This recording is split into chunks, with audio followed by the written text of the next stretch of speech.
એ તો તમને ખબર જ હશે કે તમારો જન્મ કયો છે, બરાબર? 83,99,999 યોનિઓ પછી તમારો જન્મ થયો છે, બરાબર? એટલે એમ તો તમારે માનવાનું જ નહીં કે કંઈ જ કરવા, મતલબ તમારો જન્મ કંઈક બહુ મોટું કામ કરવા માટે થયો છે ભાઈ. આટલી બધી યોનિઓ પછી તમારો જન્મ કોઈ 9 થી 5ની જોબ કરવા માટે નથી થયો, બરાબર? તમે કંઈક મોટું વિચારો, કંઈક મોટું કરો, તમે સમાજને કે દુનિયાને શું કંઈક મોટું આપી શકો એ જુઓ. એ નહીં કે આખો દિવસ રીલ સ્ક્રોલ કરી, લવ, ડેટ, આ તે, આ બધું કરવા તમારો જન્મ નહીં થયો મારા ભાઈ. કંઈક એવું વિચારો કે એવું તમે શું કરશો જેનાથી તમે ઉપર થાઓ, તમારો પરિવાર ઉપર આવે, તમે પ્રગતિના પંથે જાઓ, બરાબર?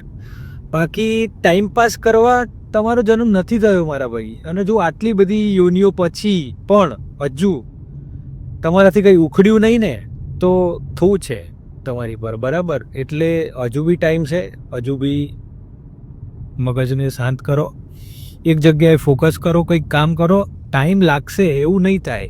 આજે નહીં, કાલે નહીં, વર્ષે, 2 વર્ષે, 5 વર્ષે, પણ તમે જે ફિક્સ કરો એ થશે જ, પણ ટાઈમ તો લાગશે જ. એટલે ચલો ઊભા થાઓ અને કામ કરવાનું ચાલુ કરો, બરાબર?